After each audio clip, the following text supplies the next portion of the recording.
नमस्कार, जनतंत्र टीवी देख रहे हैं आप। मैं हूं आपके साथ साहिल धुलिया। हमारी इस खास पेशकश में आप सभी का स्वागत है। तो हरियाणा में कोरोना की दूसरी लहर तेजी से नियंत्रण में आ रही है। मामले भी घट रहे हैं, रिकवरी रेट भी बढ़ रहा है। लेकिन इसी बीच आज हिसार में हुए किसानों के जमावड़े ने एक बार फिर कोरोना को लेकर चिंताएं बढ़ा दी है। दरअसल पिछली 16 मई को हिसार में मुख्यमंत्री मनोहर लाल की तरफ से 500 बेड के अस्थायी अस्पताल का उद्घाटन किया गया था, जिसका किसान संगठनों ने विरोध किया है। इस दौरान किसान संगठनों और पुलिस के बीच जमकर बवाल मचा था, जिसमें कई किसानों सहित 20 पुलिसकर्मी भी घायल हो गए थे। बाद में किसानों और पुलिस के बीच समझौता हो गया था, जिसके तहत कोई मामला दर्ज नहीं करना था। लेकिन पुलिस ने 26 किसानों को नामजद किया है, जबकि 42 पर शांति भंग करने का मामला दर्ज हुआ है। इसके अलावा 326 अन्य पर भी विभिन्न धाराओं के तहत मामला दर्ज किया गया है।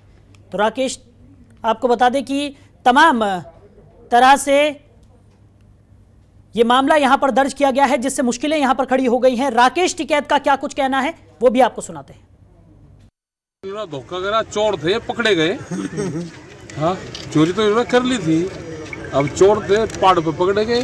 पहले समझौता करा, फिर जब वे घर जा लिए, उसके पीछे तो मुकदमे दिख दिए, तो कौन विश्वास करेगा। क्या उम्मीद लग रही है कि बातचीत से हल निकल जाएगा? और और हम क्या क्या लग रहे हैं, यही रहेंगे। पार्क बढ़िया जगह, एक मोर्चा यहाँ खुल जाएगा। तो बहरहाल इस पूरी घटना के बाद कई तरह के सवाल यहां पर खड़े होते हैं कि समझौता होने के बाद क्यों किसानों पर मामले दर्ज किए गए।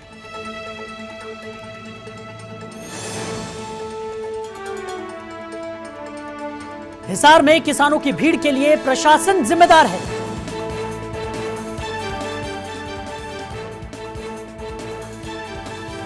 और क्या प्रशासन जानबूझकर सरकार की मुश्किलें बढ़ा रहा है?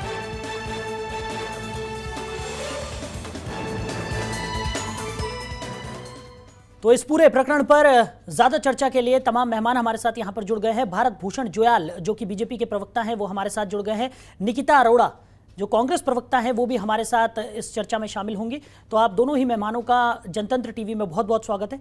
तो सबसे पहला सवाल मेरा रहेगा भारत भूषण जी से। जिस तरीके से भारत भूषण जी, आपने देखा कि ये पूरे प्रकरण के बाद जो बवाल खड़ा हो गया है और लगातार देखने को मिल रहा है कि किसानों और पुलिस के बीच जब यहाँ पर समझौता हो गया था, उसके बाद किसी भी तरह का कोई केस यहाँ पर दर्ज नहीं करना चाहिए था। कैसे देखते हैं इस पूरे प्रकरण को? आप कह रहे हैं कि किसानों के और सरकार के बीच में या प्रशासन के बीच में कोई समझौता हो गया था 16 तारीख के, जो विरोध प्रदर्शन किया था। ऐसा कहाँ हुआ है? आप बताइए कि किस नेता के साथ बैठ करके सरकार में कौन मंत्री बैठा, किस बैठा, क्या समझौता हुआ था? इसके कोई कंटेंट्स सामने आए हो तो बताइए। कहीं पर भी मीडिया में नहीं आया है। एक बैठक जरूर हुई थी और आईजी हिसार उसमें बैठे थे और उन्होंने ये कहा था कि मैं प्रशासन के पास, शासन के पास, उच्च अधिकारियों तक, सरकार तक आपकी आवाज जो है वो जरूर लेकर के जाऊंगा, बैठ करके आपकी बात करूंगा। लेकिन ऐसा कोई भी कमिटमेंट, ऐसा कोई भी समझौता उस दिन नहीं हुआ था कि जिन लोगों ने उपद्रव किया है, जिन्होंने पुलिस वालों को चोट मारी है, जिन्होंने उनके ऊपर ट्रैक्टर चढ़ाया है, उनके खिलाफ कोई कार्रवाई नहीं होगी, इस प्रकार का कोई आश्वासन या कोई भी समझौता नहीं हुआ था। पहली बात तो ये। दूसरी साइड ये समझने वाली बात है कि किसान आंदोलन अपनी दिशा में चला गया है। ये बहुत महत्वपूर्ण विषय है, ये देखना, सोचना कि ये दिशा क्या है और कौन इस दिशा में इसको ले जाने का प्रयास कर रहा है। एक तरफ तो कहते हैं कि किसान और पुलिस को जो है सरकार ने आमने सामने कर दिया, किसानों के बेटे बेटियां जो है वो पुलिस में आकर के आमने सामने हुए। अरे तो जिन लोगों को जिसने भी मारा, जिन उपद्रवियों ने उनको पत्थर मारे, ईंटें मारी हैं, उनके ऊपर ट्रैक्टर चढ़ाया है, उनकी टांगें तोड़ दी हैं, क्या वो किसान के बेटे बेटियां उस समय नहीं है? तो मेरा कहने का अर्थ ये है कि जो लोग इस काम को अंजाम दे रहे हैं, वो इस आंदोलन की दिशा को भटका करके उपद्रव के तरीके से लेकर के जाने का प्रयास कर रहे हैं और इसके कारण सरकार के बीच में और आंदोलन के बीच में एक खाई और बढ़ती चली जा रही है। एक तरफ तो प्रयास करते हैं कि इसको खत्म किया जाए, किसी प्रकार से समझौते की बात दोबारा से शुरू, लेकिन इस तरह के हिंसक प्रदर्शन के कारण जिसमें पुलिस के ऊपर आक्रमण हो जाए तो पुलिस अपनी कानून व्यवस्था बनाए रखने के लिए क्या अपना बचाव या उपद्रवियों को दूर भेजने के लिए या उनको दूर भगाने के लिए प्रयास नहीं करेगी? निश्चित रूप से करना पड़ेगा। आखिर देश में लोकतंत्र है, कानून व्यवस्था है, कानून से ही लोकतंत्र अच्छे तरीके से चलता है। तो मेरा कहने का अर्थ यह है कि उस दिन के उपद्रव का अगर कोई किसान नेता सामने आकर के जिम्मेदारी ले, चाहे वो टिकैत है चाहे चढ़ूनी है, आकर के कहें तो सही कि मैंने निर्देश दे रखा था वहां पे आंदोलनकारियों को कि आप पुलिस पर पथराव करें, आप इस प्रकार से उपद्रव करें, क्यों नहीं जिम्मेदारी लेते? अगर जिम्मेदारी नहीं लेते तो चढ़ूनी ने जैसे अगले दिन खुद उनका बयान आया था कि मैं मानता हूं कि ये आंदोलन में कुछ जो लोग अति उत्साही हो जाते हैं, अति उत्साह एक उनका शब्द था, लेकिन उनका कहने का अर्थ यह है कि जो आपे से बाहर हो जाते हैं, जो उपद्रव करने की नियत से ही आंदोलन की भीड़ में शामिल होते हैं, ये उन लोगों के कारण हुआ है। इसका अर्थ यह है कि चढ़ूनी जैसे नेता अगर कह रहे हैं कि ये किसी और के हाथ ड्रिवन हो रहा है, चलाया जा रहा है, तो ड्राइविंग सीट पर कोई और आ गया है, तो उसको पहचानना जरूरी है। ऐसे लोगों को दंडित करना भी जरूरी है जो शांतिप्रिय तरीके से चल रहे एक आंदोलन को उग्र रूप धारण करवाने का प्रयास करते हैं, उसको हिंसक रूप देने का काम कर रहे हैं। तो निश्चित रूप से मैं ये कहना चाहूंगा कोई ऐसा समझौता नहीं हुआ था कि किसी के ऊपर भी कार्रवाई नहीं होगी। निश्चित रूप से जिन्होंने गैर कानूनी काम किया है, जिन्होंने पुलिस पर पथराव किया है, जिन्होंने सरकार के जान माल के नुकसान करने का प्रयास किया है, उन पर कानूनी कार्रवाई होती है। ये स्वाभाविक सी बात है। प्रशासन को कानून व्यवस्था बनाए रखने के लिए कुछ तो करना पड़ेगा। जी भारत भूषण जी, जिस तरीके से आपने कहा कि किसी भी तरह का कोई समझौता यहाँ पर नहीं हुआ था, वो एक अलग बात हो गई, लेकिन अगर हम वही बात करें कि हिसार में जिस तरीके से किसानों की भीड़ यहाँ पर एकत्रित हुई है, कोरोना का काल चल रहा है और जिस तरीके से लगातार देखने को मिल रहा है कि कोरोना काल में किस तरीके से कहर पूरे देश भर में कोरोना का देखने को मिल रहा है, और उस बीच इस तरीके की भीड़ यहाँ पर जमा होना एक बहुत बड़ी आप कह सकते हैं कि दुर्घटना को यहाँ पर आमंत्रण दे रहे हैं। और जिस तरीके से ये पूरा मामला निकल कर सामने आया है, उसको पीछे की वजह आखिर क्या है? क्या प्रशासन की वजह से ये किसान वहां पर जुटे हैं? देखिए साहिल, मैं फिर वही कह रहा हूँ कि आंदोलन की दिशा तो देखिए ना, कोरोना की महामारी के काल में सबको पता है, खासकर हिसार जिला इस समय मैं मानता हूं कि बहुत अत्यंत प्रभावित हुआ है। गांव-गांव में जो है अब सरकार की टीमें जाकर के नियंत्रण करने का प्रयास कर रही, लेकिन कोरोना तो फैला है ना, और युद्ध स्तर पर काम भी हो रहा है, युद्ध स्तर पर ही कोरोना भी फैल गया। तो क्या किसान संगठनों की, किसान आंदोलनकारियों की स्वयं ये जिम्मेदारी नहीं है कि अपने किसान भाइयों को, गाँव के लोगों को, होने वाले इंसानों को इससे बचाने का प्रयास करें? क्यों जाकर के भीड़ इकट्ठा करके, अगर उन्होंने कोई डेलीगेशन लेकर के जाना है, 40 उसमें संगठन है, 40 संगठनों के एक व्यक्ति भी जाए तो 40 लोग, बहुत बड़ी भीड़ हो जाती है। फिर भी आप उनमें से 10-20 लोगों को चयन करके एक डेलीगेशन लगा के समय मांग करके मुख्यमंत्री जी से मिल लीजिए, प्रशासन से मिल लीजिए, किसी से भी मिल लीजिए, लेकिन भीड़ को इकट्ठा करके एक प्रकार से दोबारा से वही प्रयास कि हम तो मानेंगे नहीं, कोरोना है, हम कोरोना को नहीं मानते। अगर कोरोना है भी और मानते भी हैं तो भी हम नियमों का उल्लंघन करके जो है लोगों की जान को खतरे में डालेंगे, ऐसा प्रयास करना गलत है। आंदोलन होते रहे हैं, आंदोलन देश में होते हैं, होंगे भी और समय समय पर होते भी रहेंगे। जब कभी किसी को आपस में एक समरसता का भाव नहीं मिलेगा, जब संतुष्टि नहीं होगी, आत्मसंतुष्टि नहीं होगी, तो स्वाभाविक है विरोध का प्रदर्शन होगा। लेकिन ये कौन सा तरीका विरोध का प्रदर्शन है कि जान हथेली पर ले लाए और दूसरे लोगों की जानों को खतरे में डाल करके हम आंदोलन करें? मैं इसको न्यायोचित नहीं मानता, उचित नहीं मानता। और बहुत सारे तरीके हैं प्रदर्शन करने के और विरोध करने के, या अपनी बात को रख करके किसी बैठक को करने के लिए समय लेकर के जाया जा सकता है, डेलीगेशन ले जाया जा सकता है, प्रचार माध्यम आपके टीवी के माध्यम है, अखबार का माध्यम है, हम उस माध्यम से भी अपनी मांगों को रख सकते हैं सामने कि हमारी ये मांगे हैं कि मुकदमे खारिज किए जाए, जो भी मांगे हैं। इसके साथ एक तो और भी जुड़ी हो सकती है, कुछ भी हो, लेकिन माध्यम कुछ और हो सकता है भीड़ जुटाने के अलावा, ये मेरा कहना है। जी, निकिता अरोड़ा प्रवक्ता कांग्रेस भी हमारे साथ जुड़ी हुई है, उन्हें भी चर्चा में शामिल कर रहे हैं। निकिता जी, कैसे देखती हैं इस पूरे प्रकरण को, जिस तरीके से देखने को मिल रहा है और आरोप भी यहाँ पर लगाए जा रहे हैं कि जब प्रशासन के साथ किसानों का समझौता हो गया था, हालांकि भारत भूषण सर का साफ तौर पर कहना है कि किसी भी तरह का कोई समझौता यहाँ पर नहीं हुआ था, लेकिन जिस तरीके से ये बात निकल कर सामने आ रही है कि किसानों और प्रशासन के बीच जब समझौता हो गया था, तो फिर आखिर उसके बाद क्यों ये मामले दर्ज किए गए? बिल्कुल साहिल, आपने बहुत ही सही प्रश्न उठाए हैं। अभी तक का जो डिबेट जब से डिबेट की शुरुआत हुई है, तो पहली बात तो मैं ये कहूंगी कि लॉकडाउन के चलते एक मुख्यमंत्री हिसार जाते हैं और एक हॉस्पिटल फैसिलिटी का उद्घाटन करने जाते हैं, जिसमें वैसे ही कोई वेंटिलेटर का कोई इसकी सुविधा नहीं है, जो गंभीर स्टेट में जो हमारे पेशेंट्स हैं उनके लिए कोई सुख सुविधा नहीं है जिस हॉस्पिटल में, उसका उद्घाटन करने चले जाते हैं लॉकडाउन के चलते। तो ये पहली बात, जो लॉकडाउन के कायदे कानून है उसकी धज्जियां तो मुख्यमंत्री जी ने खुद पहले ही उड़ा दी। तो यहाँ पर अगर आप हमारे किसान भाइयों को अगर दोषी ठहरा रहे हैं तो आपको मुख्यमंत्री जी को भी दोषी ठहरा देना चाहिए कि लॉकडाउन के चलते उन्होंने सबसे पहले जो हमारे कानून की धज्जियां उड़ाई वो गलत था, आपको ये भी मानना चाहिए। दूसरी बात ये, हमारे किसान भाइयों ने पहले भी ये कहा और हमारे प्रदेश के जो जितने भी लोग हैं उन्होंने ये बात कही कि अगर कहीं पर भी मुख्यमंत्री जी या फिर सरकार के कोई भी सदस्य जो हैं वो आकर किसी चीज का उद्घाटन करते हैं तो वो निश्चित तौर पे वहां के विरोध प्रदर्शन करेंगे। लेकिन निकिता जी, आपको बीच में रोक रहा हूं मैं, लेकिन निकिता जी आपको नहीं लगता कि कोरोना काल में यहाँ पर अस्पतालों की बेहद जरूरत है और अगर किसी अस्पताल का उद्घाटन यहाँ पर किया जा रहा है तो वो किस तरह से गलत बता रही हैं? ऑफलाइन मोड में आपके 100-150 बंदा आकर वहां पर इनॉग्रेशन के लिए आता है, क्या वो कोरोना को फैलाने वाली बात नहीं हो जाती? वहां पे खतरा कोरोना फैलने का नहीं बढ़ जाता? आपने लॉकडाउन लगाया ही क्यों? अगर आपने 100-150 लोगों को इकट्ठा करके इसका उद्घाटन करना ही है तो लॉकडाउन ना ही लगाते, है ना? तो उसका मकसद ही वहीं पे खत्म हो जाता है। नहीं निकिता जी, मेरा सवाल सुनिए। मैं ये कह रहा हूं कि जिस तरीके से आपने अभी कहा कि किसानों का साफ तौर पर कहना है कि अगर कोई भी नेता वहां पर किसी चीज का उद्घाटन करने आता है तो वो उसका विरोध करेंगे, लेकिन यहाँ पर उद्घाटन एक अस्पताल का था और कोरोना काल चल रहा है, लगातार देखने को मिल रहा है कि लोगों को यहाँ पर अस्पतालों की बहुत ज्यादा जरूरत है और अगर किसी अस्पताल का उद्घाटन होता है तो किसानों को क्या विरोध करना क्या सही है?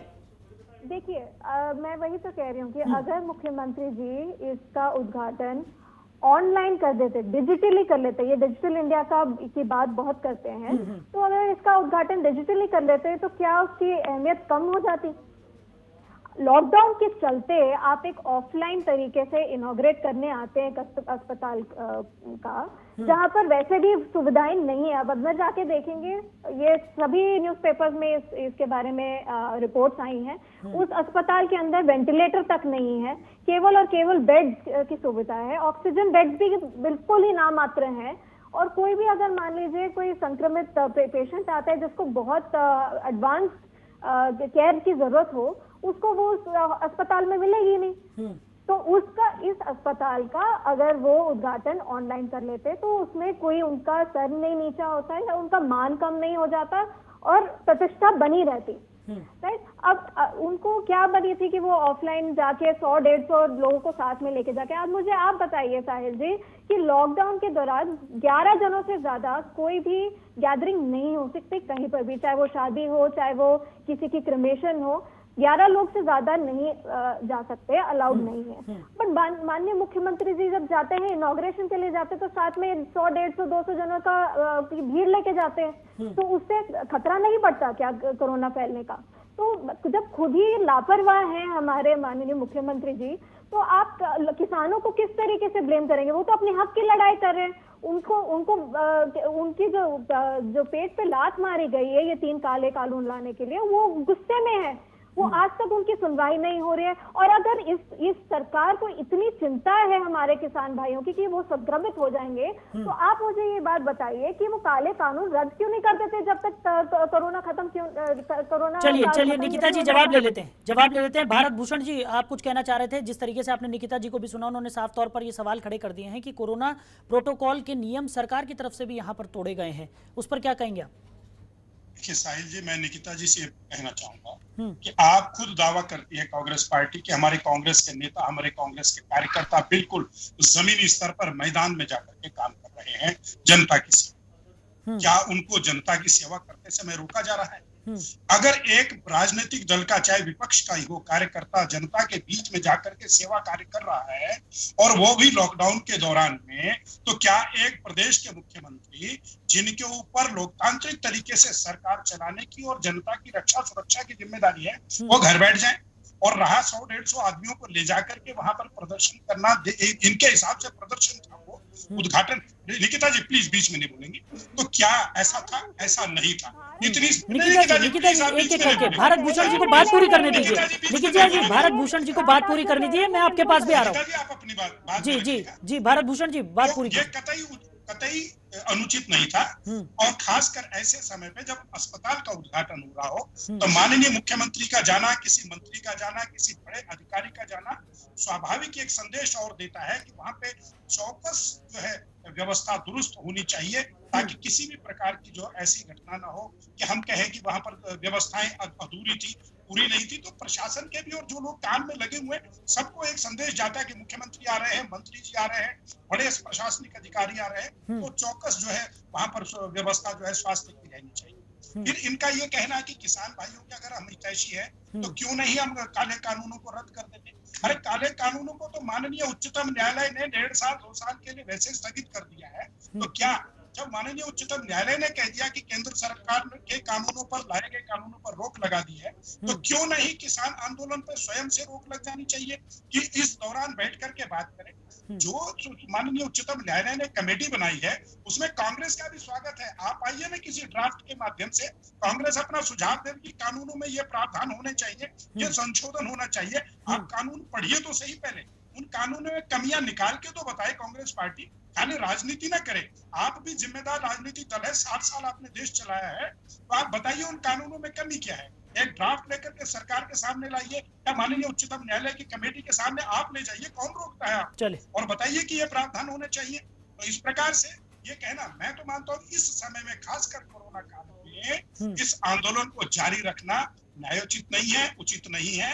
जब माननीय उच्चतम न्यायालय ने रोक लगा रखी है तो किसान संगठनों को चाहिए अपना ड्राफ्ट तैयार करें, उस कमेटी को दें, सरकार बैठे, उच्चतम न्यायालय की निगरानी में बैठे, अन्य राजनीतिक दल भी बैठे और समाधान निकालने में मदद करें।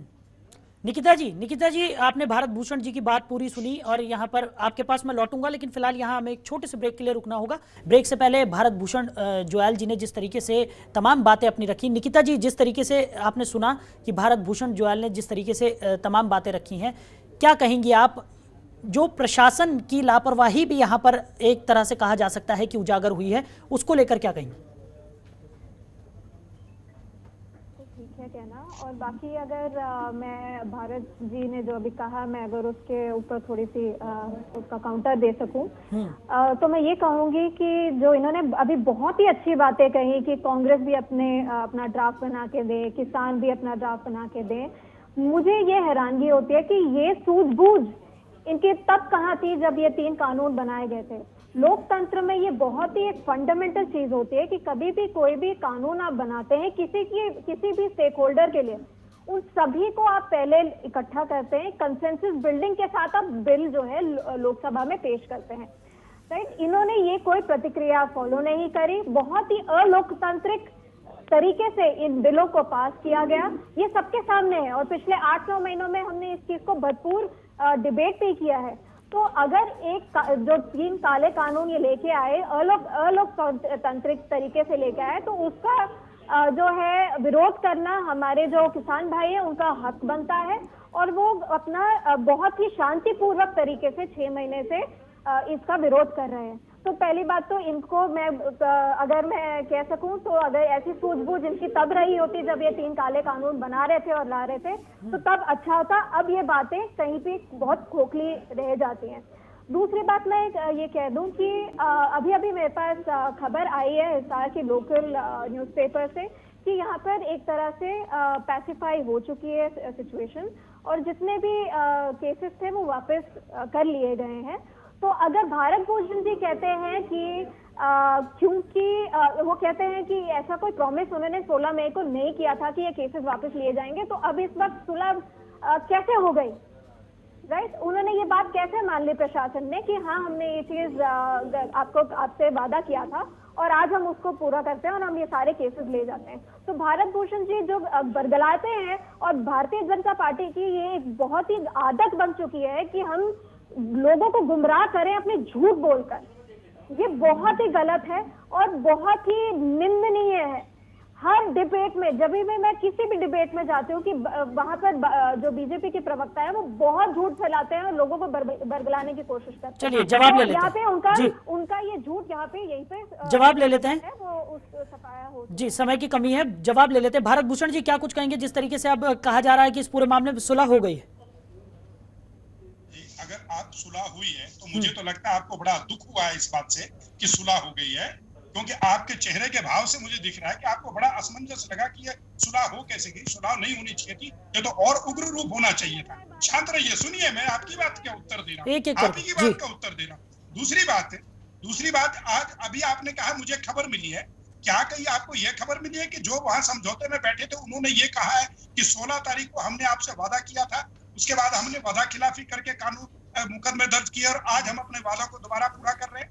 यह परिस्थितियां होती हैं जिस प्रकार से हम ये मानते हैं कि यह आंदोलन जो है भ्रमित किया गया आंदोलन है, भ्रम के द्वारा फैलाया गया आंदोलन खड़ा किया गया है, और इसी भ्रम में आकर कुछ युवा लोग जो है भारत भूषण जी दिशाहीन होकर के उग्र हो गए थे और उन लोगों के लिए उग्र रूप उन्होंने धारण किया। और सरकार भारत भूषण जी, यहाँ पर समय की कमी हमारे पास है, आंदोलन पर हम चर्चा नहीं करेंगे क्योंकि लगातार देखने को मिल रहा है कि आंदोलन तो 6 महीने से चल रहा है और अगर हम उस पर चर्चा करने लगे तो ये चर्चा बहुत लंबी खिंच जाएगी।